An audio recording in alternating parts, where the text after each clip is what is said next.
My name is Amanda Matthews, and at 32 years old, I never expected that my expertise as a senior financial analyst at Westbrook Financial Group would become both my shield and my sword. After 5 dedicated years climbing the corporate ladder, I found myself at the center of a scandal that would rock our entire company. It all started with a photo and a note pinned by my new boss, Richard Taylor. Little did he know, the lesson he wanted to teach me would end up being one he learned instead. If you are watching this from your workplace right now, drop a comment below and let me know what city you are tuning in from. Do not forget to hit that like button and subscribe to hear more stories about standing up to workplace injustice.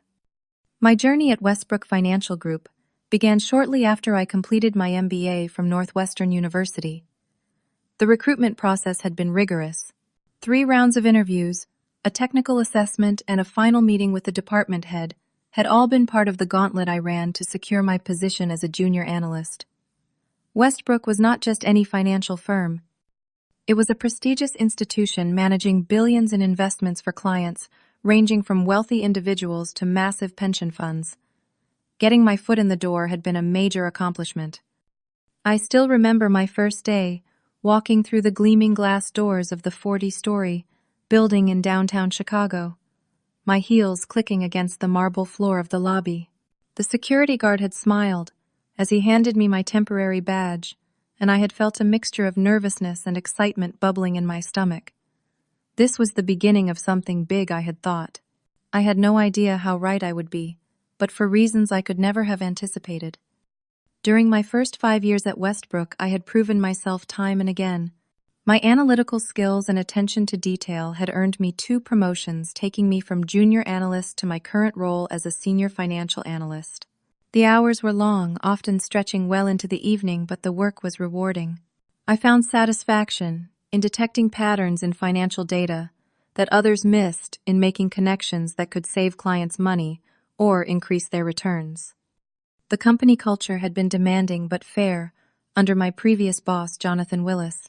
A man in his late 50s with salt and pepper hair and a penchant for colorful bow ties, Jonathan had been strict about deadlines and precision, but generous with praise when it was deserved. He had created a meritocratic environment where hard work was recognized and rewarded. When I had spotted a potential issue in a major investment portfolio that could have cost clients millions, Jonathan had not only thanked me publicly, but had recommended me for my first promotion. I had made some good friends at Westbrook over the years. Jessica Ramirez, a woman 10 years, my senior who had taken me under her wing from day one, had become both a mentor and a friend. Our lunch breaks together had been filled with professional advice and personal stories. Then there was Tyler Jenkins from IT, a friendly tech specialist who had always been willing to help when my computer inevitably decided to crash right before a major deadline. And Diane Foster, in HR, a fair-minded woman who had handled any issues that arose with professionalism and discretion. Everything changed 6 months ago when Jonathan announced his retirement. The news had sent a ripple of concern through our department. Who would replace him? Would the new boss maintain the culture Jonathan had carefully cultivated? The answer came in the form of Richard Taylor, a slick executive recruited from our main competitor, Wallace Investment Partners. The day Richard was introduced to our team, something felt off. Maybe it was his too perfect smile that never quite reached his eyes, or the way he spoke about how he planned to shake things up and modernize our outdated processes, implicitly criticizing the system that had been working well under Jonathan. Whatever it was, a knot of unease had formed in my stomach as I watched him scan the conference room, his gaze lingering just a beat too long on certain people, assessing, categorizing. The first few weeks under Richard had confirmed my initial misgivings. His management style was nothing like Jonathan's. Where Jonathan had distributed credit generously to team members, Richard claimed every success as primarily his own doing. When projects faced challenges, suddenly, it was the team that was at fault. Phrases like "our success" and "my team" quickly morphed into "my strategy" and "your failures." The warning signs multiplied. I found myself excluded from meetings I would previously have attended. When I did make it into the room, My contributions were often interrupted or dismissed, only to be rephrased by Richard minutes later and presented as brilliant insights. The micromanagement was suffocating. Reports that had once been approved with minor edits were now being sent back multiple times with arbitrary changes that often contradicted previous directions. I tried to adapt. I documented all communications, came extra prepared to meetings, and attempted to build rapport with Richard, thinking perhaps I had somehow gotten off on the wrong foot. Nothing worked. If anything, my competence seemed to irritate him more. Jessica noticed it too. "You are on his radar, and not in a good way," she had whispered to me one day, after a particularly tense department meeting. "He sees you as a threat." "But I just do my job," I had replied, confused by the politics that seemed to be overtaking the meritocratic environment I had thrived in. "Sometimes that is enough to make you a target," Jessica had said, her expression grim. "Just watch your back, Amanda." Little did I know I would soon need eyes in the back of my head. As weeks turned into months under Richard's leadership, his hostility toward me grew increasingly obvious. It seemed that the more I excelled despite his attempts to undermine me, the more determined he became to break my spirit or force me out. The sabotage became more blatant. There was the time I had spent weeks preparing for a presentation to potential investors, only to arrive at the meeting and discover that Richard had made substantial changes to my slides the night before without informing me. I had to present information I was seeing for the first time, as though I had prepared it myself. When one of the investors asked a detailed question about a modified projection, Richard had smirked as I struggled to explain data I had not created. Another incident occurred when Richard deliberately withheld crucial information about a client's risk tolerance change before I conducted a portfolio review. I had proceeded based on outdated parameters, resulting in recommendations that no longer aligned with the client's needs. When the client expressed confusion, Richard had stepped in smoothly, apologizing for my oversight and presenting the correct approach, as though saving the day. Meanwhile, Richard had been building his inner circle of allies within the department. Some were former colleagues he had brought with him from Wallace Investment Partners. Others were ambitious team members who saw aligning with Richard as a path to advancement. This group received preferential treatment. They were assigned to high-profile projects, invited to exclusive lunches with upper management, and their mistakes were quietly fixed rather than publicly criticized. I was definitely not part of this circle. In fact, it seemed I had been cast as the designated scapegoat, the example of what not to do if you wanted to succeed under Richard's reign. Despite this toxic environment, I remained committed to doing my job well. This dedication led me to discover something concerning while reviewing financial projections for an upcoming quarterly report. There were significant errors in the forecasting models that Richard had personally approved. These were not small discrepancies, but substantial miscalculations that would materially misrepresent our expected performance to shareholders. I found myself facing an ethical dilemma. If I pointed out the errors, Richard would likely see it as another challenge to his authority and escalate his campaign against me. If I remained silent, the company could make decisions based on faulty data, potentially leading to financial losses and eroding investor trust. After a sleepless night weighing my options, I chose professional integrity over self-preservation. I carefully documented all the errors, prepared a corrected model, and requested a meeting with Richard and the senior team members involved in the quarterly reporting process. The meeting had been tense from the start.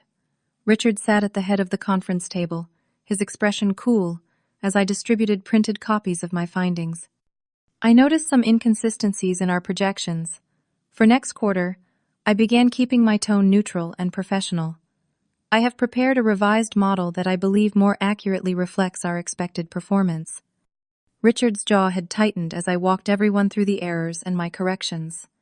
With each point I made, the other team members exchanged glances, clearly recognizing the significance of the discrepancies.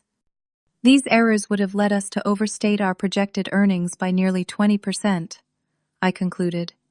The revised model still shows growth, just at a more modest and realistic rate. A heavy silence fell over the room as all eyes turned to Richard. His face had flushed red and a vein pulsed visibly in his temple.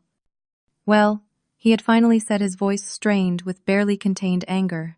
It appears Amanda has saved us from a potentially embarrassing situation.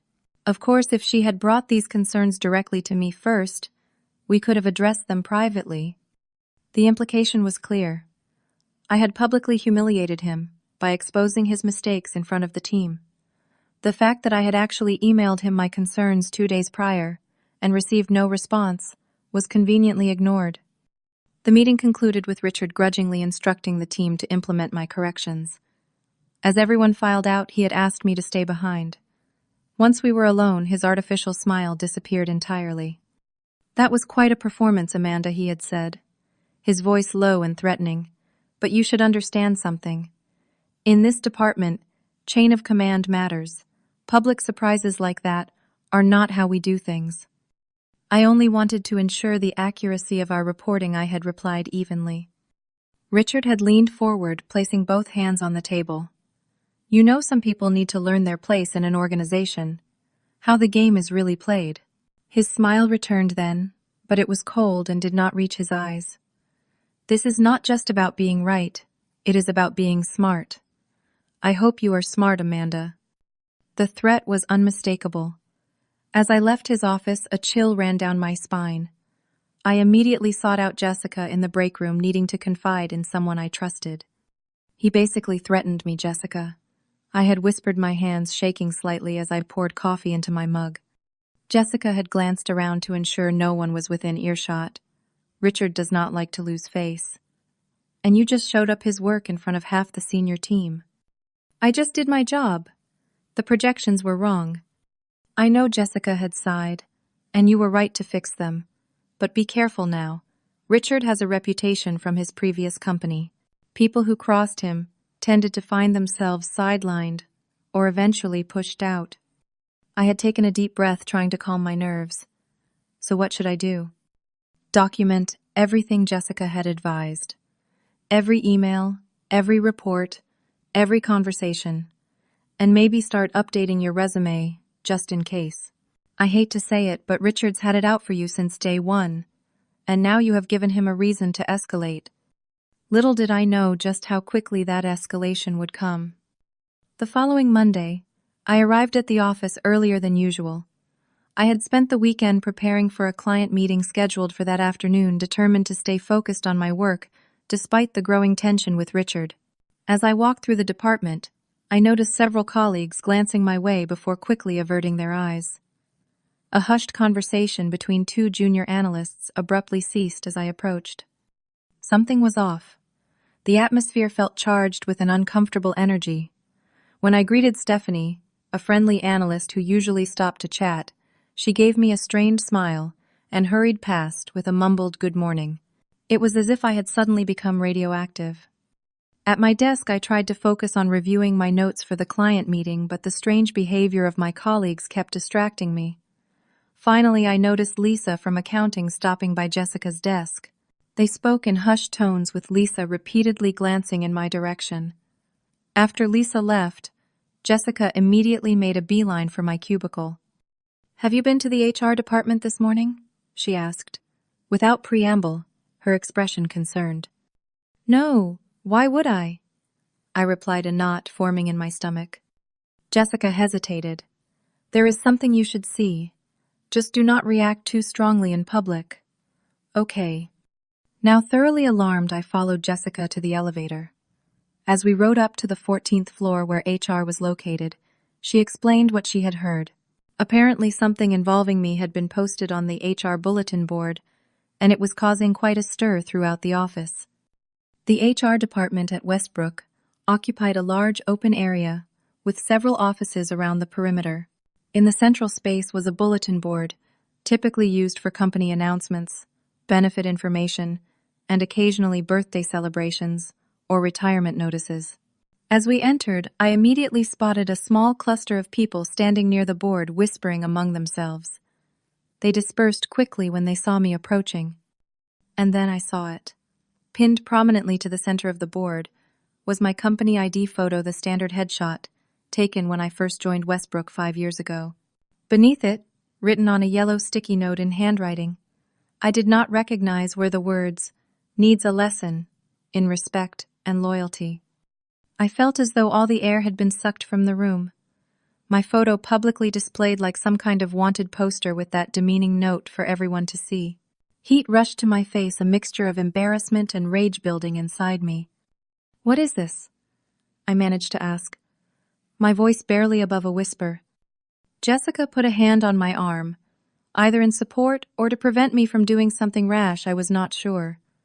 "We should talk to Diane," she suggested, nodding toward the office of the HR representative we both trusted. Diane Foster looked up from her computer as we knocked on her open door. Her expression shifted from professional welcome to discomfort when she recognized us. Before either Jessica or I could speak, Diane stood up and closed her office door. "I was just about to call you, Amanda," she said, not quite meeting my eyes. "That display on the board is completely inappropriate. I came in this morning and found it already posted." "Who put it there?" I demanded, struggling to keep my voice steady. Diane hesitated. "I do not know for certain. It was already up when the HR team arrived this morning, which means someone must have put it up either late Friday or very early today." "But you must have some idea," Jessica pressed. "This is not just unprofessional, it is harassment." Diane fidgeted with a pen on her desk. "Look, I want to be helpful, but this is a delicate situation. All I can say is that there has been some discussion among management about ensuring team members understand the importance of proper channels and hierarchy." The corporate speak was thinly veiled, but the message was clear enough. This was not a random act, but something with management approval, which meant Richard was almost certainly behind it. "So what are you going to do about it?" I asked Diane directly. "I will take the photo down immediately, of course," Diane replied quickly. "And I can open an investigation into who posted it, though I cannot promise any results." Jessica scoffed. "That is it. Someone publicly humiliates Amanda in a professional workplace, and all you can offer is to take it down and conduct an investigation that will go nowhere." Diane spread her hands helplessly. "I understand your frustration, but these matters are complicated. There could be a misunderstanding about the intent." "A misunderstanding," I repeated incredulously. What possible legitimate intent could there be for posting my photo with a note saying, "I need to be taught a lesson"? Diane had no good answer. As we left her office, I saw her immediately head to the bulletin board and remove my photo. But the damage was already done. Everyone had seen it. The message had been sent, "Challenge Richard Taylor, and you will be publicly shamed." My initial shock was rapidly hardening into anger. Without discussing it with Jessica, I made a decision. I needed to confront this directly. "I will see you later," I told Jessica as we reached her desk. "Where are you going?" she asked, concern evident in her voice. "To have a conversation about professional workplace conduct," I replied, already walking toward Richard's office. His assistant, a nervous young man named Kyle, who had been hired shortly after Richard took over, attempted to stop me.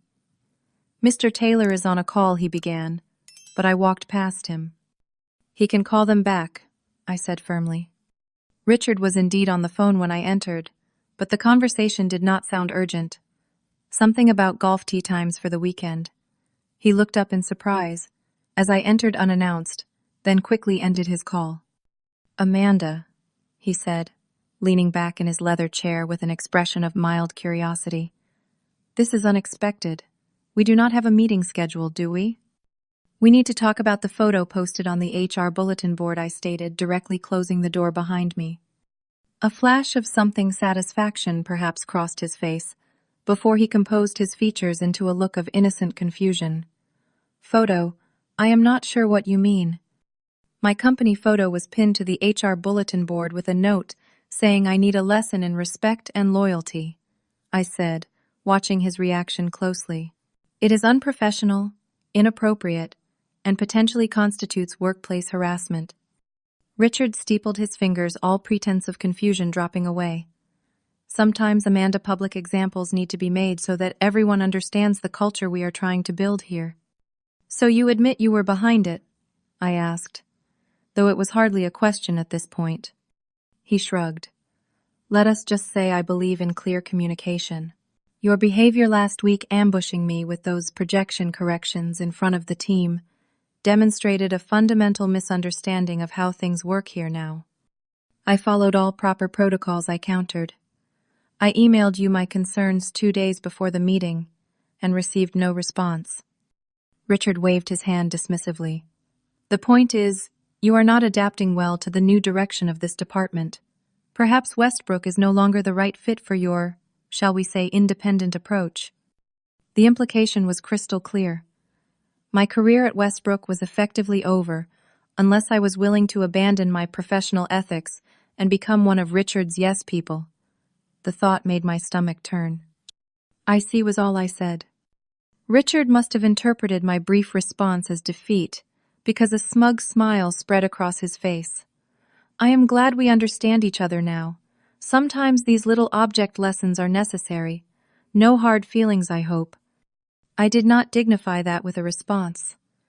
As I turned to leave, Richard called after me. Oh, and Amanda, the Campbell client meeting this afternoon. I will be handling that personally now. I think it is best given the circumstances. I nodded stiffly and left his office. To anyone watching, I must have appeared defeated. Kyle, Richard's assistant, averted his eyes as I passed his desk. In the hallway, I noticed several colleagues quickly pretending they had not been watching the confrontation through the glass walls of Richard's office. Little did Richard know, appearing defeated was exactly what I wanted him to think. Because while he saw this as the end of the matter, I knew it was just the beginning. Back at my desk, I kept my head down and expression neutral, aware that curious eyes were watching for my reaction. To anyone observing, I must have looked like someone just handed a professional death sentence. That perception was crucial to my plan. In reality, my mind was racing, formulating a strategy. Richard had made a critical error in his campaign against me. He had crossed the line from professional undermining to documented harassment, and he had done it publicly. But more importantly, his behavior had reminded me of something I had nearly forgotten, something that now might be my only leverage. 3 months ago, before Richard's vendetta against me had fully escalated, I had been assigned to the due diligence team for a major acquisition Westbrook was considering. The target was Suncoast Financial, a regional investment firm with a solid client base that would expand our presence in the Southeast. My role had been to analyze their compliance with banking regulations, a tedious but crucial part of any financial acquisition.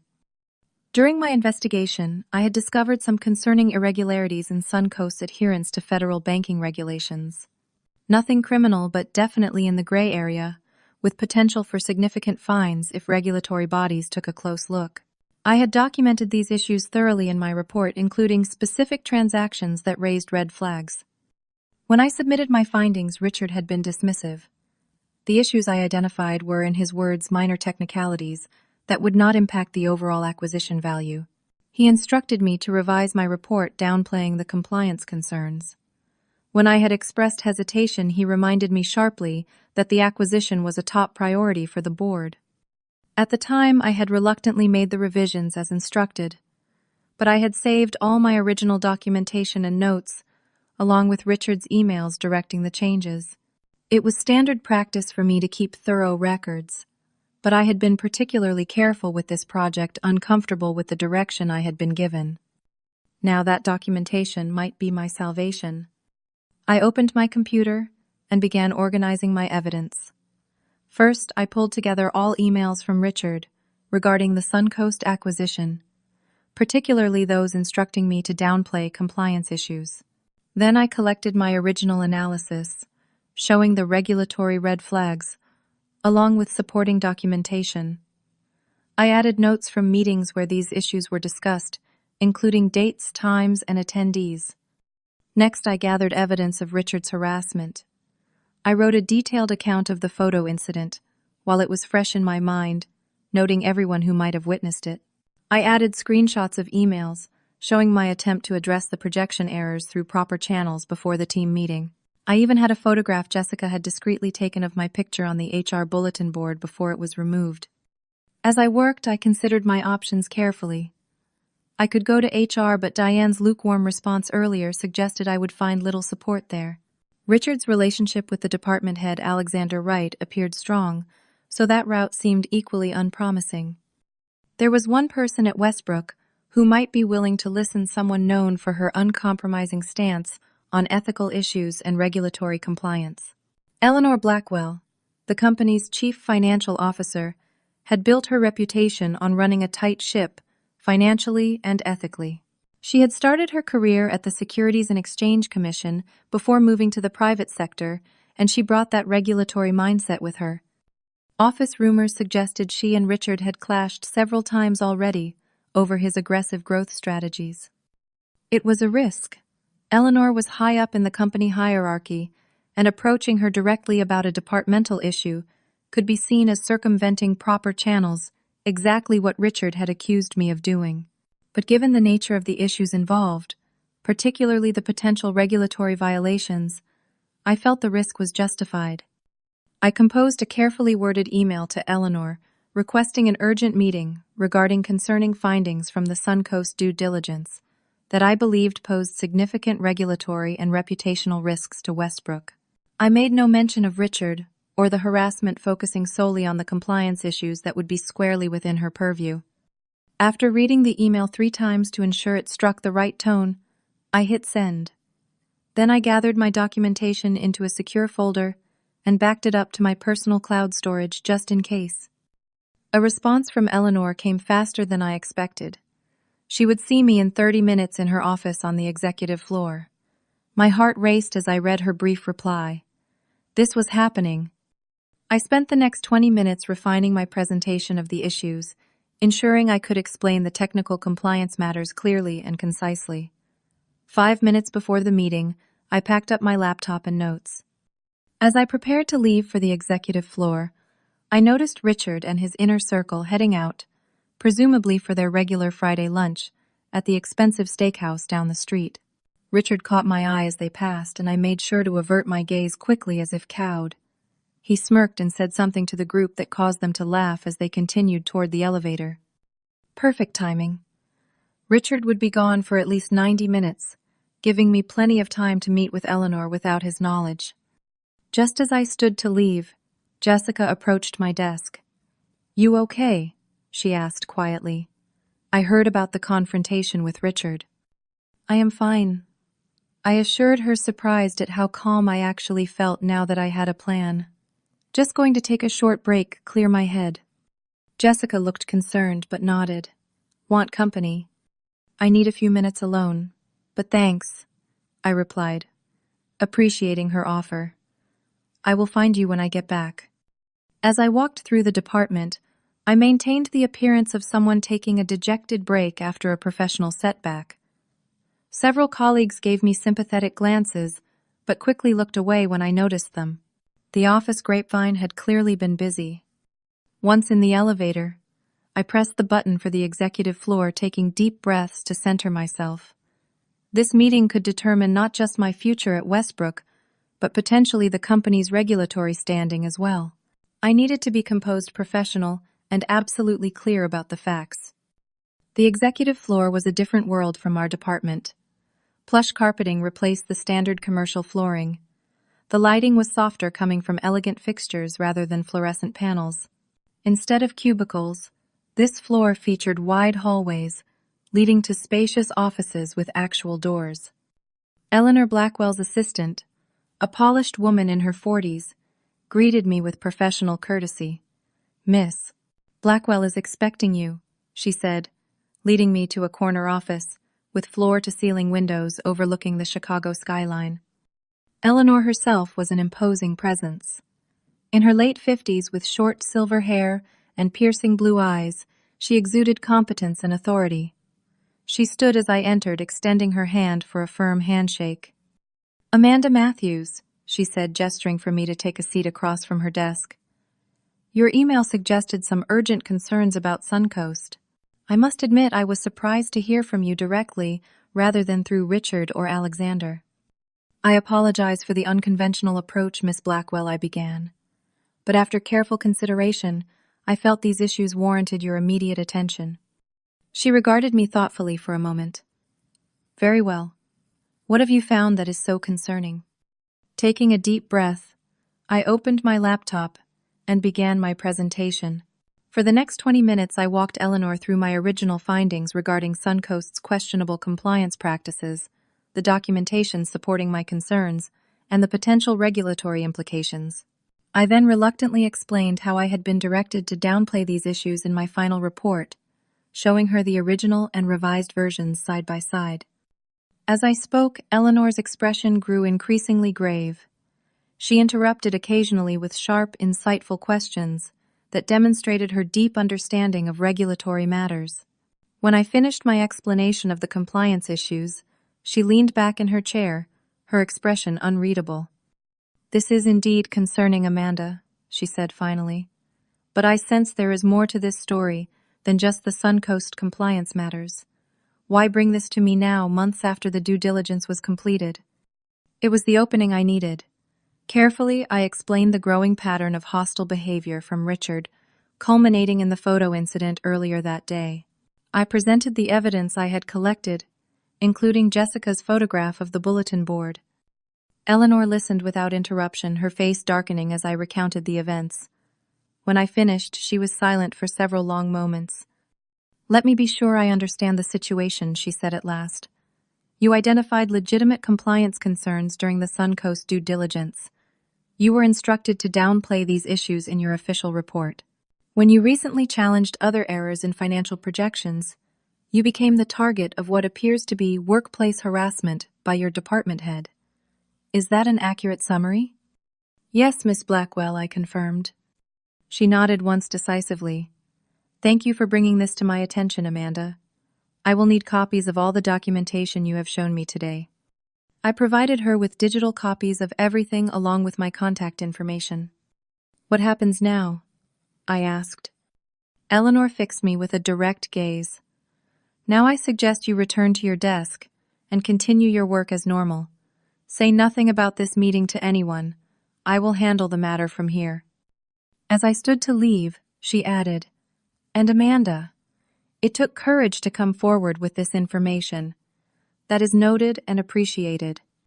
I returned to my department, outwardly maintaining the appearance of someone still processing a professional setback. Inside, however, I felt a growing sense of cautious optimism. I had presented my case clearly and professionally, and Eleanor had seemed to take my concerns seriously. Now all I could do was wait and see what would happen when Richard returned from lunch. Richard returned from lunch just after 2 o'clock, his inner circle trailing behind him. I could hear their laughter even before I saw them, the sound of people secure in their positions and power. Through my peripheral vision, I watched as Richard noticed something unusual happening in the department. The normal afternoon buzz of activity had been replaced by a tense silence, and several executives I did not recognize were standing near the conference room. Richard's smile faltered slightly, but he quickly recovered, approaching the group with his hand extended. As he greeted them, I recognized one of the executives as Howard Spencer Westbrook's general counsel. The other was Patricia Alvarez, the head of the compliance department. Both looked extremely serious. I could not hear the conversation, but I saw Richard's expression shift from confident to confused as Howard gestured toward the conference room. Richard glanced back at his lunch companions, gave them a reassuring nod, and followed Howard and Patricia inside. Through the glass walls, I could see that Eleanor Blackwell was already seated at the head of the table, reviewing documents spread before her. The conference room door closed, and blinds that were rarely used were drawn, blocking the view from the department floor. A collective hush fell over the office, as everyone pretended to work, while speculating wildly about what was happening. Jessica appeared at my desk, her eyes wide. "What is going on?" she whispered. "The CFO, legal and compliance, all in one meeting with Richard. That is not a routine check-in." I shrugged, trying to appear as mystified as everyone else. "No idea," I replied, focusing on my computer screen. "But it looks serious." For the next hour, the department operated in a state of suspended animation. Work continued, but every few minutes, someone would glance toward the conference room, trying to discern what was happening behind those closed blinds. Then at 3:15 my desk phone rang. It was Eleanor Blackwell's assistant requesting my immediate presence in the conference room. As I stood and straightened my blazer, I could feel dozens of eyes following me. The walk across the department floor seemed to take forever, each step echoing in the unusual quiet. I knocked once on the conference room door and entered when instructed. The atmosphere inside was frigid. Eleanor sat at the head of the table, her expression severe. Howard Spencer and Patricia Alvarez flanked her on either side, both with legal pads covered in notes. Richard sat alone on the opposite side, his face flushed, a sheen of sweat visible on his forehead. "Please sit down," Amanda Eleanor directed, gesturing to a chair midway down the table, not too close to either her group or Richard.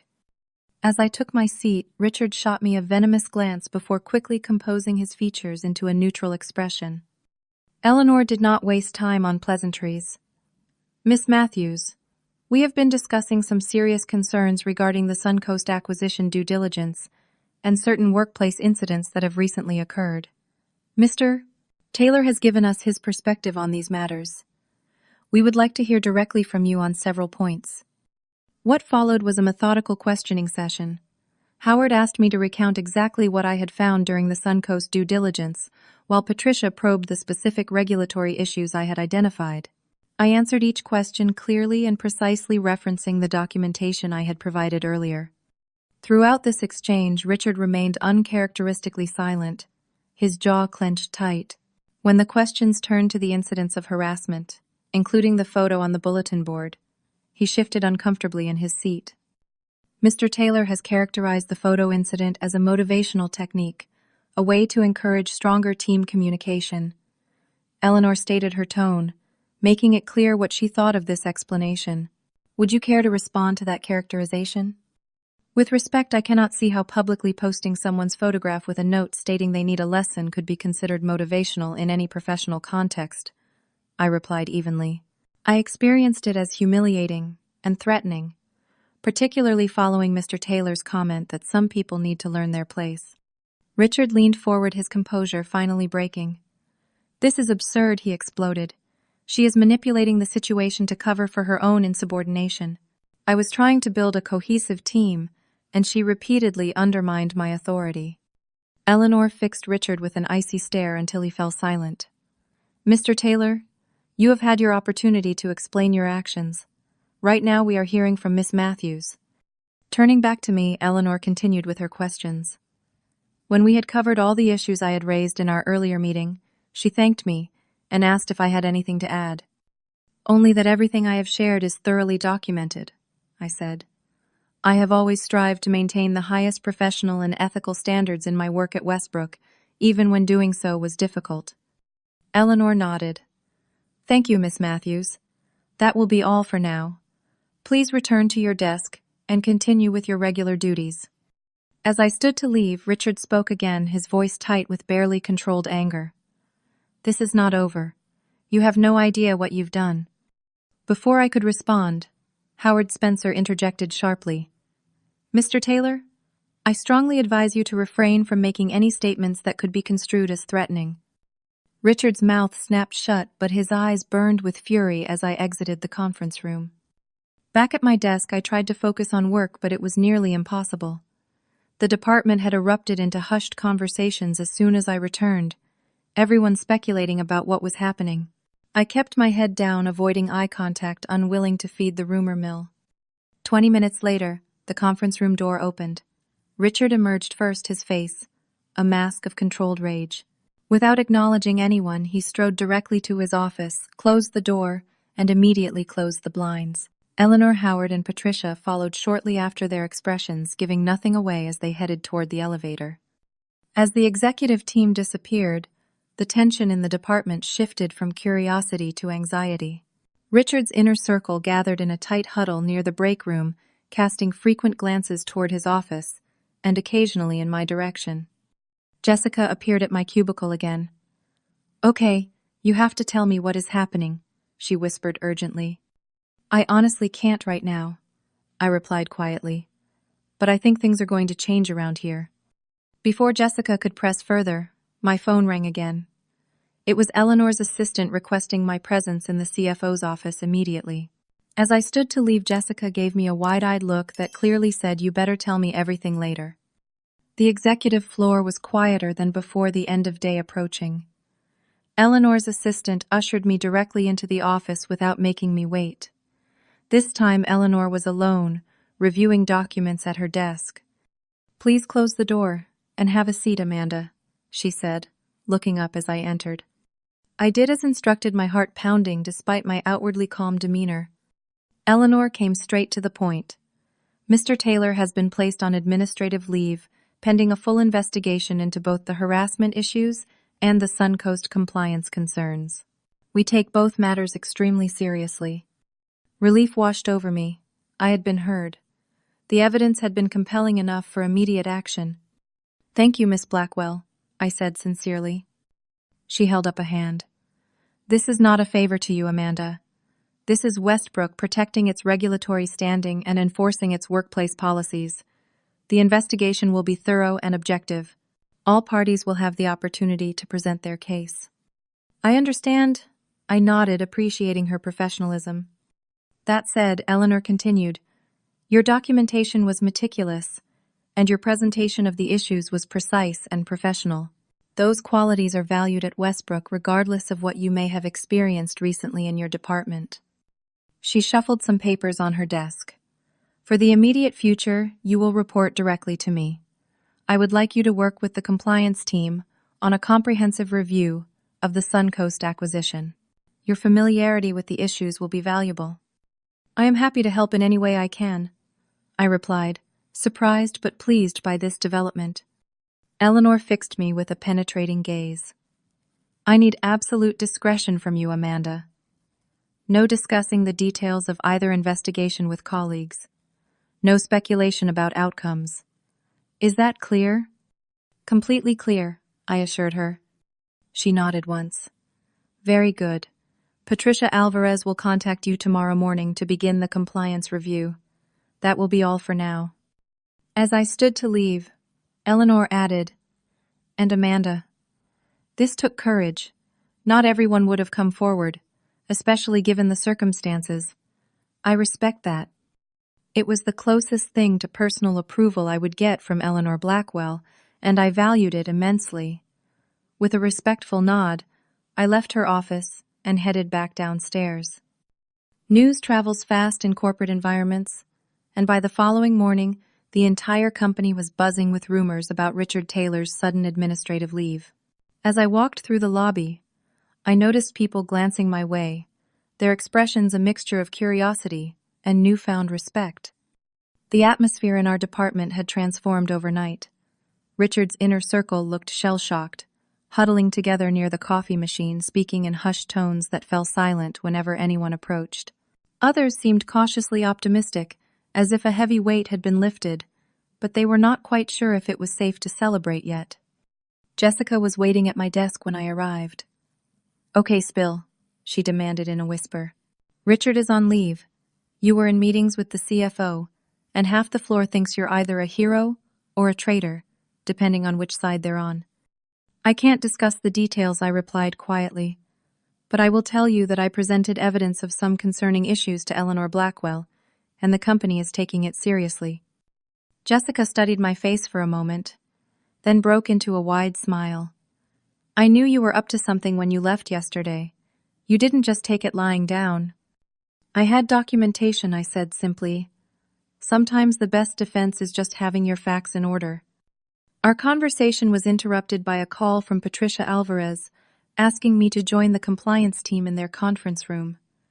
As I gathered my laptop and notes, Jessica gave me a thumbs up.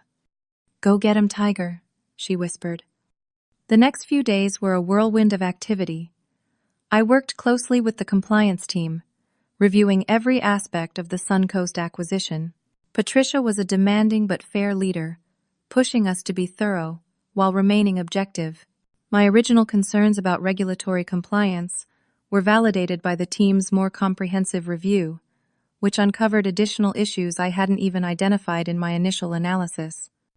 Meanwhile, the HR investigation into Richard's harassment proceeded in parallel.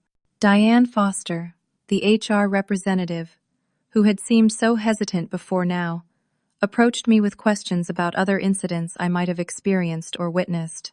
It seemed that once Richard was temporarily removed from his position of power, others began coming forward with their own stories of inappropriate behavior. Tyler from IT revealed that Richard had pressured him to provide access to team members' emails, a clear violation of company policy. Several junior analysts shared experiences of being belittled in meetings or having their work claimed by Richard. Even Kyle, Richard's nervous assistant, eventually admitted to witnessing his boss falsifying expense reports. The wave of revelations painted a picture of a department that had been functioning under a cloud of fear and manipulation. As each day passed, more people approached me in the break room or elevator to express their support or share their own experiences with Richard. Some apologized for not speaking up sooner or for participating in the toxic culture had created. Not everyone was supportive, of course. Richard's loyalists viewed me with open hostility. Allison Reynolds, who had been part of Richard's inner circle, made a point of loudly discussing corporate loyalty whenever I was within earshot. Michael Peterson, another of Richard's favorites, spread rumors that I had orchestrated a coup to position myself for promotion. I did my best to ignore the negativity and focus on the work at hand. Eleanor had assigned me a temporary office near the compliance department, which helped distance me from the worst of the department drama. Each evening I would meet Jessica for dinner or drinks, where she would update me on the latest office gossip, while I carefully avoided sharing any confidential information about the investigations. After 2 weeks of intensive work, the compliance team completed its initial review of the Suncoast acquisition. The findings were presented to Eleanor Howard and the board's audit committee in a closed-door meeting that lasted 3 hours. I had helped prepare the presentation, but was not invited to attend, which was appropriate given my junior position relative to the executives involved. The day after that meeting, I was called to Howard's office. The company's general counsel was a serious man in his 60s, with reading glasses perched permanently on the end of his nose. He gestured for me to sit in one of the leather chairs facing his imposing desk. "Miss Matthews," he began, "I want to update you on where things stand. The compliance review you helped initiate has revealed significant issues that, if left unaddressed, could have exposed Westbrook to substantial regulatory penalties." He removed his glasses and polished them with a handkerchief. "The board has authorized a voluntary disclosure to the appropriate regulatory bodies, along with a remediation plan. This proactive approach will hopefully mitigate any penalties, though some financial impact is inevitable." "I understand," I said, relieved that the company was taking the proper course of action. Howard replaced his glasses. "As for the workplace harassment investigation that has also concluded, the findings support your allegations and have uncovered additional policy violations by Mr. Taylor." He leaned forward slightly. "I am authorized to inform you that as of this morning, Richard Taylor's employment with Westbrook Financial Group has been terminated." The news hit me with surprising force. Despite everything I had half expected, Richard to somehow escape serious consequences. Corporate America had a long history of protecting executives, especially those who, like Richard, were skilled at claiming credit and deflecting blame. "What will happen to the department now?" I asked. "Alexander Wright will temporarily oversee day-to-day operations while we conduct a search for a new department head," Howard explained. "The board is committed to finding someone who will foster a more positive and ethical culture." Our conversation was interrupted by a knock on the door. Eleanor Blackwell entered without waiting for a response, nodding briefly to me before addressing Howard. "The press release is ready for your final review," she said, handing him a document. Howard scanned it quickly. "This looks appropriate. Factual without unnecessary detail." Eleanor turned to me. "Amanda, I'd like you to join me in my office when you're finished here. There are some matters I'd like to discuss regarding your role going forward." After she left, Howard provided a few more details about the regulatory disclosure process, then concluded our meeting. As I rode the elevator to Eleanor's office, I wondered what she wanted to discuss about my future at Westbrook. Eleanor was reviewing financial reports when I entered her office, She gestured for me to sit while she finished reading a page, then looked up with her characteristically direct gaze. Amanda, the board and executive committee have been impressed with your handling of a difficult situation, she began. Your technical skills were already well established, but you've also demonstrated integrity, courage, and discretion under challenging circumstances. She placed her pen down precisely on her desk. These are qualities we value highly, particularly in our current situation, where we need to strengthen our compliance culture. My heart rate accelerated slightly. Was this leading where I thought it might be? We are creating a new internal compliance verification team, Eleanor continued. This group will conduct proactive reviews of our processes and transactions to ensure regulatory adherence before problems arise. I would like you to head this team. I blinked in surprise. Me? But I'm not even a director-level employee. Eleanor's expression remained serious. We are not looking for another hierarchical manager. We need someone with technical expertise who has proven they will stand by their principles even when it's difficult. Your education experience and recent actions make you an ideal candidate. She slid a folder across the desk. This contains the formal offer, including compensation details and reporting structure. The team would report directly to me, bypassing departmental management to ensure independence. Take some time to review it, and let me know your decision by Monday. I left Eleanor's office in a daze, the folder clutched in my hand. The offer represented a significant promotion, both in terms of responsibility and compensation. More importantly, it was a role where my analytical skills and ethical standards would be valued, rather than seen as threats. As I returned to the department to gather my things, I could feel the shift in how people regarded me. The hostile glares from Richard's former allies had been replaced by curious, sometimes admiring glances. Several colleagues stopped me to offer congratulations, though the specifics of my new role had not yet been announced. Jessica was waiting by my desk, practically bouncing with excitement. "Well," she demanded, "what happened?" "I'm not supposed to discuss the details yet," I replied, though I couldn't suppress a smile. "But it looks like things are going to be okay." Jessica hugged me impulsively. "I knew it. You stood up to that bully and came out on top. This calls for celebration. Drinks after work." "Absolutely," I agreed, feeling a weight lift from my shoulders. "I think we've all earned it." As I packed up my belongings to move to my new office, I reflected on the whirlwind of the past few weeks. From the public humiliation of having my photo posted on that bulletin board, to now heading a new compliance team, the journey had been intense and unpredictable. But through it all, I had stayed true to my principles and professional standards. Richard had intended to teach me a lesson about power and hierarchy. Instead, he had inadvertently taught everyone at Westbrook a different lesson altogether, that integrity and courage still matter, even in the cutthroat world of high finance. 1 month after Richard's termination, I settled into my new role as head of internal compliance verification. My team consisted of 5 skilled analysts, drawn from various departments, each bringing unique perspectives to our work. We occupied a small suite of offices on the executive floor, symbolizing the importance Westbrook now placed on regulatory compliance. The results of the internal investigation had been more extensive than anyone anticipated. Richard's mismanagement went beyond harassment and the Suncoast compliance issues. The audit uncovered a pattern of misleading financial reporting, expense account abuse, and inappropriate client relationships that had been carefully concealed from upper management. Each discovery validated my decision to come forward, though the process had not been without challenges. For weeks I had endured whispers and sidelong glances in the cafeteria. Anonymous comments appeared on the company intranet, questioning my qualifications for the new position. Someone even started a rumor that I had been romantically involved with a board member, suggesting that was the real reason for my promotion. Jessica had been furious when she heard that particular bit of gossip. Want me to hunt down whoever started that and make them eat their words, she had offered over lunch. I had shaken my head. Let them talk. The work will speak for itself. And gradually it did. Our team's first project involved reviewing all major acquisitions from the past 3 years, identifying potential compliance issues before they could become problems.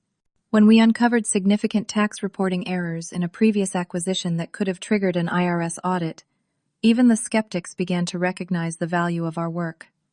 Alexander Wright, still serving as interim department head, had initially viewed my new team with suspicion, perhaps seeing us as a rebuke of his leadership for allowing Richard's behavior to flourish. But after our work prevented a potentially costly regulatory issue, he became one of our strongest advocates. Alexander, I had never realized how vulnerable we were before your team spotted this, he admitted during a management meeting. You've saved us from what could have been a major headache. The broader changes at Westbrook were equally significant. HR implemented comprehensive harassment training for all employees with special sessions for managers. An anonymous reporting system was established for employees to flag ethical concerns without fear of retaliation. The board adopted new governance policies requiring regular compliance reviews of all major business decisions. Most importantly, the company culture began to shift. People spoke more openly in meetings, challenging ideas when necessary without fear of retribution. Junior analysts were encouraged to raise concerns, rather than simply defer to authority. The hierarchical structure remained, but it functioned with greater transparency and accountability. My relationship with Eleanor Blackwell evolved from formal reporting to genuine professional respect. Though never warm or effusive, she demonstrated her confidence in me by seeking my input on compliance aspects of strategic decisions. When I recommended against a potentially lucrative but legally questionable investment opportunity, she backed my assessment without hesitation. The most difficult part of my journey proved to be healing the relationships with colleagues who had remained silent during Richard's reign of intimidation. Some avoided me out of shame for not speaking up sooner. Others seemed to resent me for disrupting the status quo even if the changes were positive. Jessica had noticed my struggle. People are complicated. Amanda, she observed, as we walked to a lunch meeting. Some of them are processing their own guilt about not doing what you did. I think everyone was just trying to survive in a toxic environment, I replied. I don't blame them for that. That's why they respect you now, Jessica said. You found a way to stand up without standing on others. Gradually, those strained relationships began to heal. Tyler from IT brought me a coffee one morning and awkwardly thanked me for what I'd done. Give me a heads up if you ever need priority tech support, he offered with a shy smile.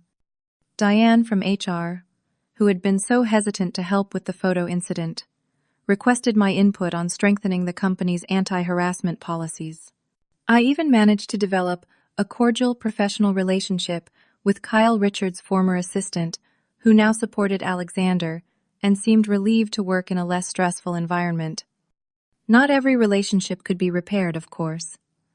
Allison and Michael, the most loyal members of Richard's inner circle, eventually left Westbrook for positions at other firms.